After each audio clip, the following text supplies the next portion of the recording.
Welcome. In this series, we take a figure whose life shaped culture. We look at the stack of sources, the biographies, the films, the letters, and we try to present you with an intensive look at what really made them tick. And today, the figure is a true titan of cinema. A paradox wrapped in celluloid, Greta Garbo. We're exploring the life of someone who is, even now, one of the most celebrated and studied figures in Hollywood history.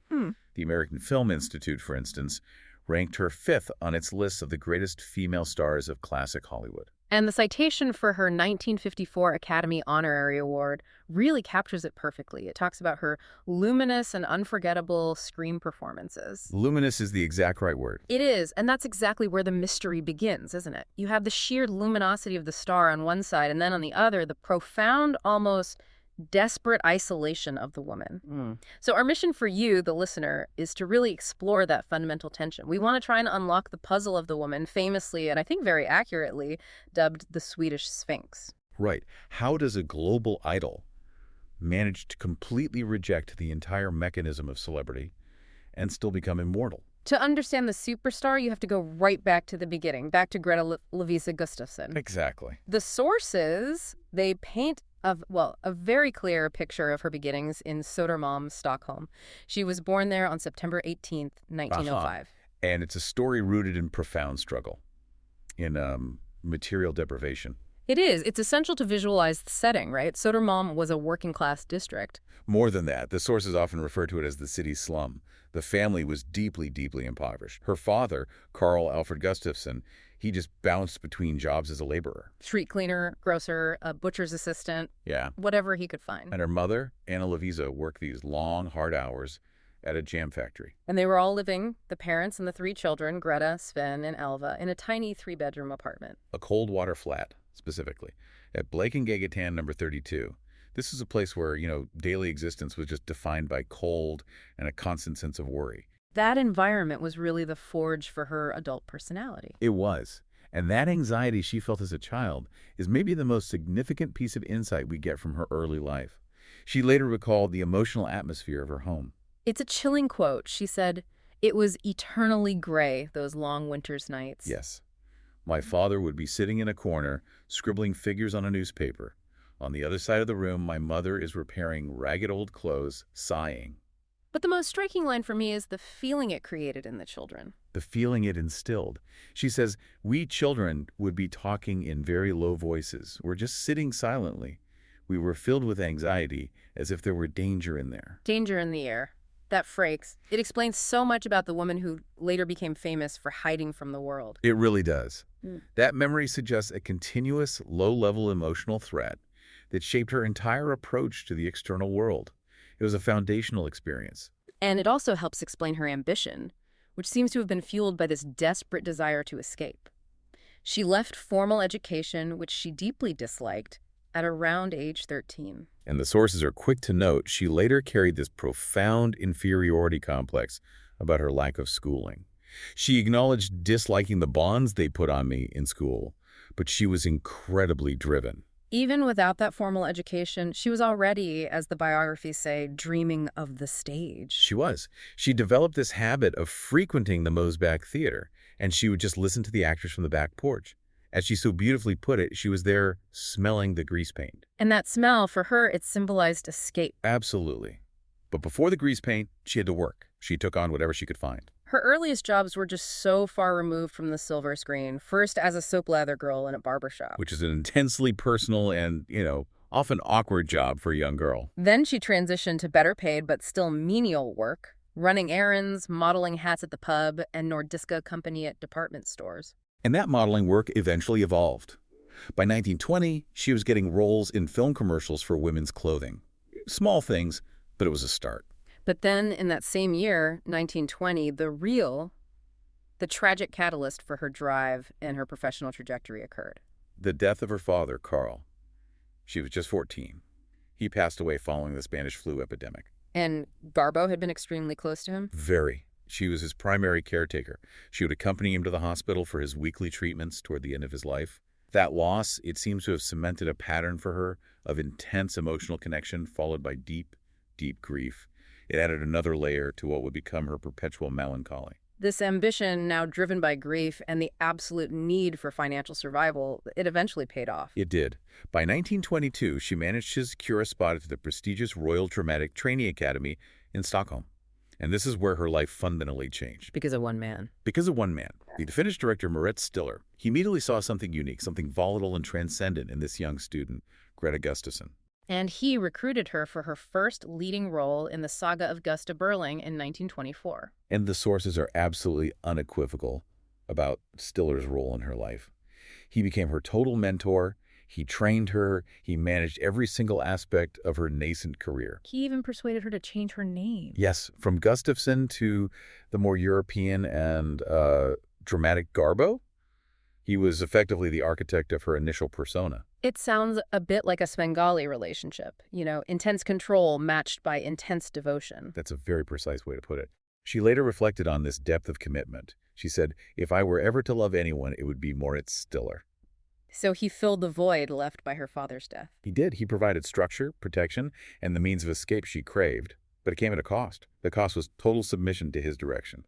And that dynamic, that tension between control and dependence, it seems crucial to understanding her later professional demands in Hollywood. Incredibly crucial. It set the stage for everything that followed. And Stiller's belief in her was powerful enough to transport them both to Hollywood.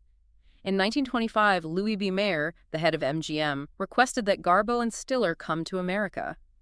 But the circumstances of their arrival were, well, they were astonishingly fraught. Especially when you consider the level of stardom she was about to achieve. The glamour was completely non-existent. Completely.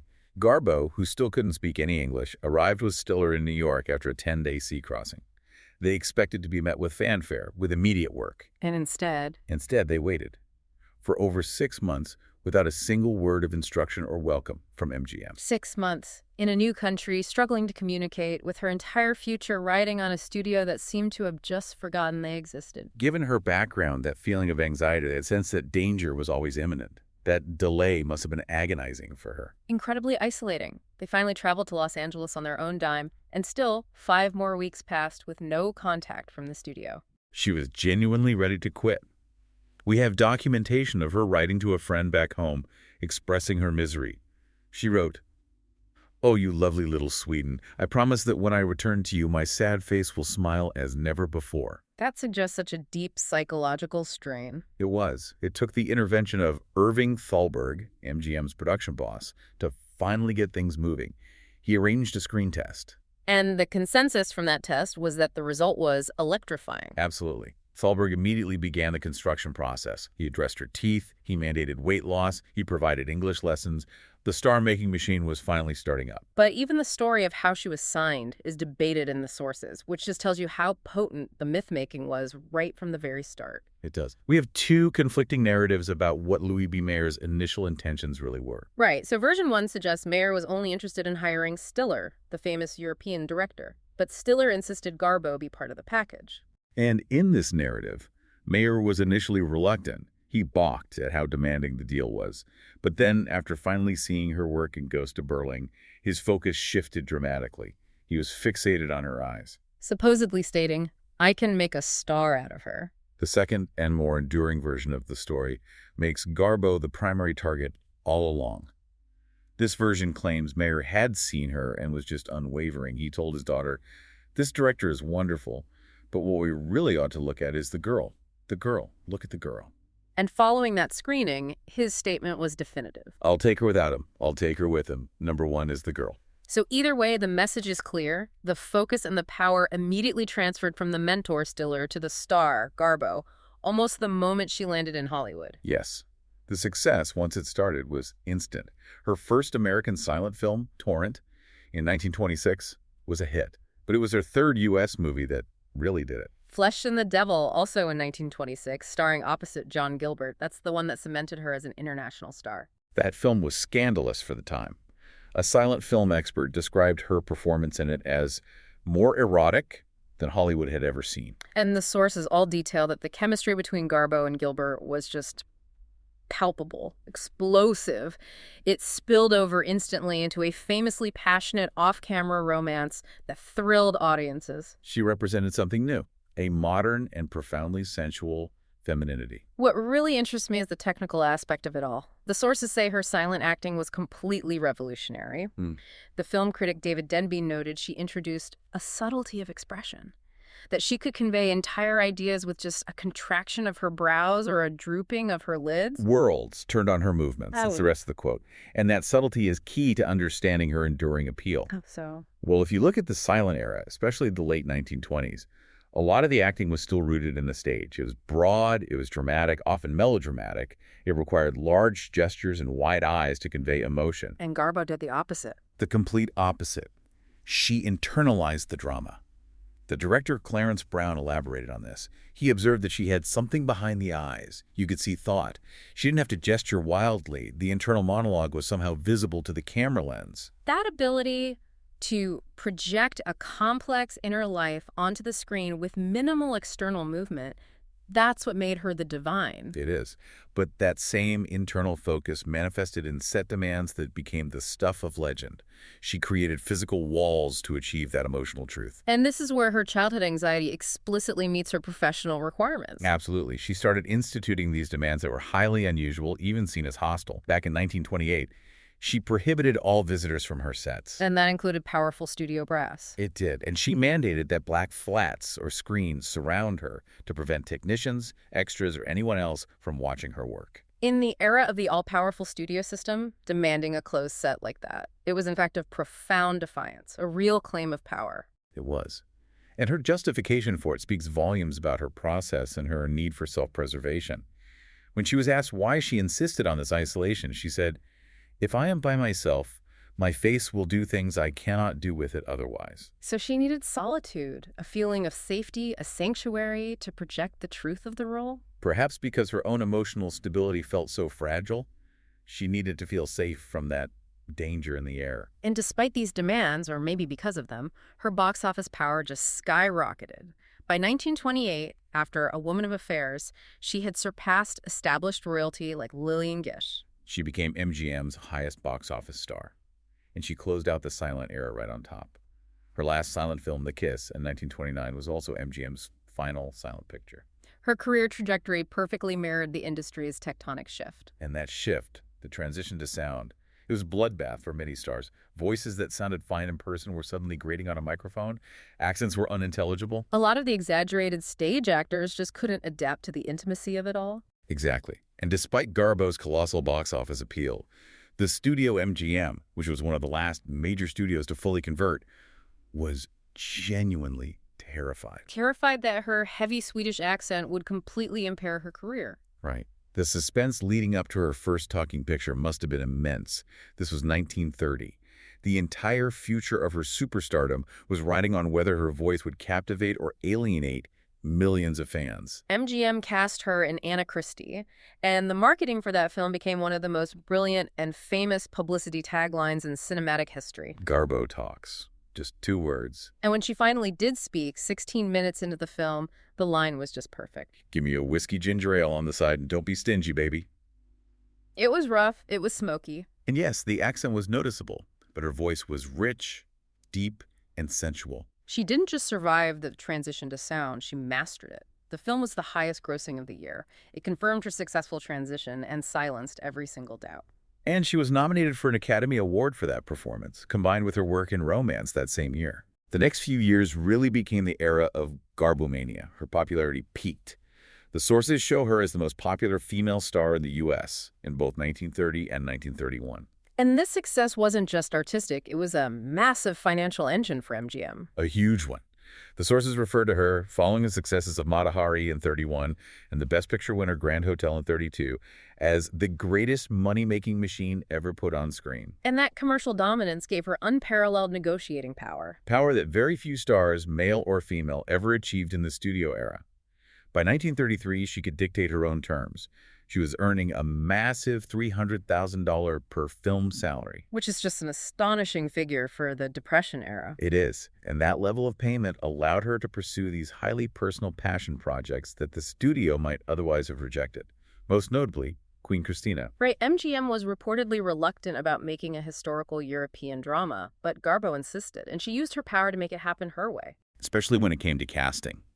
She rejected the studio's suggestions, people like Charles Boyer and even the rising star Laurence Olivier, for the leading man. And instead, she insisted on casting John Gilbert. Yes, this was an act of profound personal loyalty.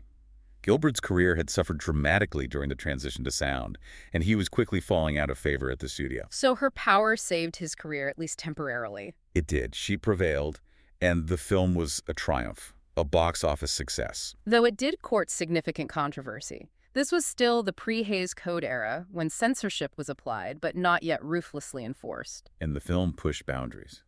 It featured scenes where she disguised herself as a man and, most famously, kissed a female co-star on the lips. That blurred line of gender and role-playing, coupled with the scandalous kiss, only amplified her mystique. She was untouchable. She was capable of pulling off material that would have sunk lesser stars. She finished out that decade with a string of these sophisticated, emotionally dense melodramas. And then came what is so often cited as the absolute pinnacle of her career, Camille in 1936. Yes, critically, this is often considered her masterpiece. Critics and film historians regard her portrayal of the doomed courtesan Marguerite Gautier as her finest work. It earned her a third Academy Award nomination and won her the New York Film Critics Circle Award. And, importantly, it's noted that Garbo herself considered Camille her favorite film of all time. So having achieved total creative control and delivered her personal masterpiece in Camille, you would expect her to just build on that success. You would. But our sources show the very next move almost derailed her entire career. Her immediate follow-up, Conquest in 1937, opposite Charles Boyer, became one of MGM's biggest box office failures of the entire decade. And why was that? What went wrong? Well, the studio was reliant on the foreign market for these big-budget costume dramas to turn a profit. And the global economic and political landscape was deteriorating rapidly. The rise of Nazism, the Spanish Civil War, Europe was in turmoil. So the market for an expensive historical epic was shrinking. Exactly. And this failure led directly to that notorious moment in 1938. She was named in an infamous article published by Harry Brandt on behalf of the Independent Theater Owners of America. And for listeners who may not be familiar, what did this box office poison label truly represent? It wasn't just a critique of acting. It was an economic death sentence. It was issued by theater owners who claimed that stars like Garbo, Joan Crawford, Marlene Dietrich, they were costing them money. Because they were receiving these massive salaries and their films were high-budget productions. Right. So when those big films failed, as Conquest did, the losses were catastrophic, especially for theater owners who had to pay high rental fees to the studios. It was a jarring public declaration that the most luminous star in the world was suddenly deemed too expensive and too risky. So MGM had to act fast to save her career, and their strategy was brilliant. A dramatic change of pace. They moved her into comedy, which resulted in Ninotchka in 1939. And the studio perfectly leveraged her Swedish Sphinx image by using the tagline, Garbo laughs. It was a satirical triumph. It successfully juxtaposed Garbo's signature melancholy with sharp, sophisticated humor. The film, which lightly mocked the Soviet Union as being rigid and gray compared to pre-war Paris. It was wildly successful. It earned her a fourth and final Academy Award nomination. It was a successful career revival, but a tragically brief one. The end of her run came just 2 years later. Her last feature film was the romantic comedy Two-Faced Woman in 1941. It was a commercial and critical failure. A complete failure. The studio tried desperately to modernize her image. They had her dancing the rumba, skiing, trying to play this modern, lighthearted character. But the critics just savaged the attempt. And the public didn't respond either. No. And Garbo herself recognized the failure immediately.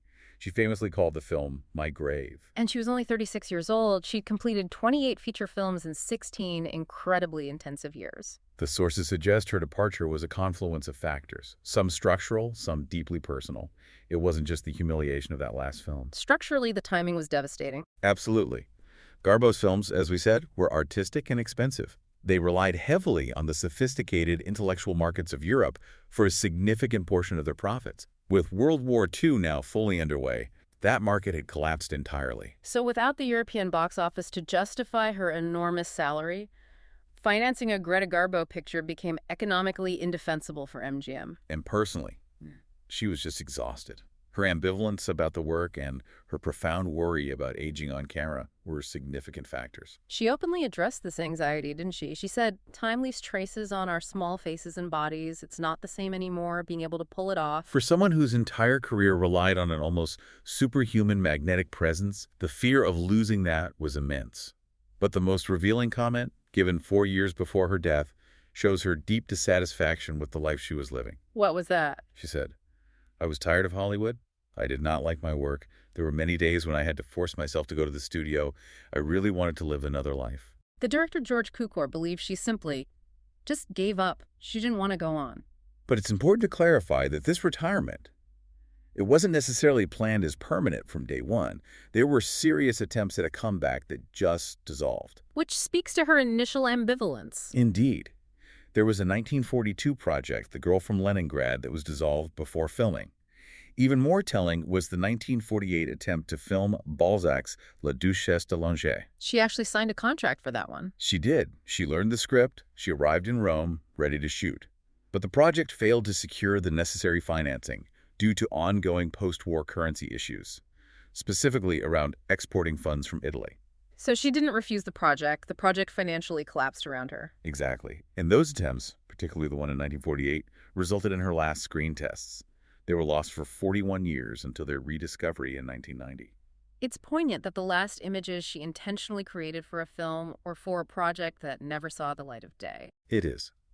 We also know she famously refused the role of the fictional silent film star Norma Desmond in Sunset Boulevard.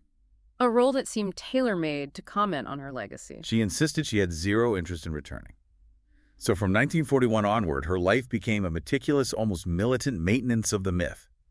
This was centered entirely on her famous aversion to publicity. She never signed autographs, she rarely gave interviews, and she never answered fan mail. And she never once attended the Oscar ceremonies, not for her 4 nominations or for the honorary award she won in 1954. That was simply mailed to her home. It was. And it wasn't just a publicity stunt. This reticence was genuine. It stemmed from her core personality, established in her childhood. She explained her need for solitude way back in 1928.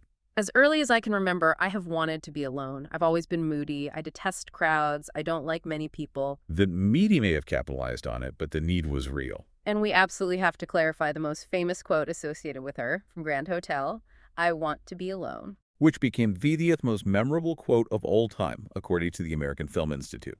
But it's the line that defines her for so many people, yet the sources confirm it is perpetually misinterpreted. She later set the record straight herself. She said, "I never said I want to be alone. I only said I want to be let alone. There is a world of difference." And that distinction is profound. It is. I want to be alone suggests misanthropy or active isolation, but I want to be let alone speaks to a desire for peace, for sanctuary. It's a demand that the world cease its intrusion. It clarifies that her retreat was reactive, a necessary defense mechanism against the anxiety and perceived danger in the air she felt from childhood onward. After closing the door on Hollywood, that other life she wanted, it took shape as a life of highly structured privacy and cultured leisure in New York City. She became a naturalized U.S. citizen in 1951.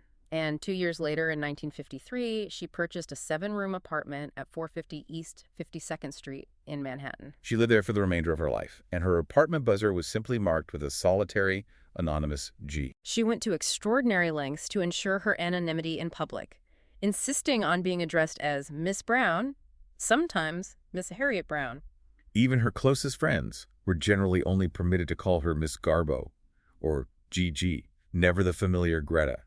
She was actively constructing a new, anonymous identity. And she needed an outlet for her intellectual and artistic focus that wasn't acting anymore. She found it in art collection. She became an avid collector, acquiring valuable works by artists like Renoir, Bonnard, Kandinsky, and Rouault. This wasn't just a hobby, it was a serious investment. At the time of her death in 1990, her estate, which was primarily composed of this art collection, was valued at $32 million. Which is equivalent to about $77 million today, all of which she left to her niece. But despite the financial security and the intellectual engagement, the sources suggest that the profound melancholic mood that characterized her youth, it never truly lifted during her retirement. Her internal struggles were significant, and we should recognize the tragedy in her situation. She frequently used the word drifting to describe her time. She was at times profoundly unhappy. She wrote in 1977, "I am forever running away from something or somebody. Unconsciously, I have always known that I was not destined for real and lasting happiness." In 1971, she admitted, "I suppose I suffer from very deep depression." And there's an earlier comment from 1933 where she said, "I am very happy one moment, the next there is nothing left for me." Which has led at least one biographer to suggest she may have suffered from bipolar disorder.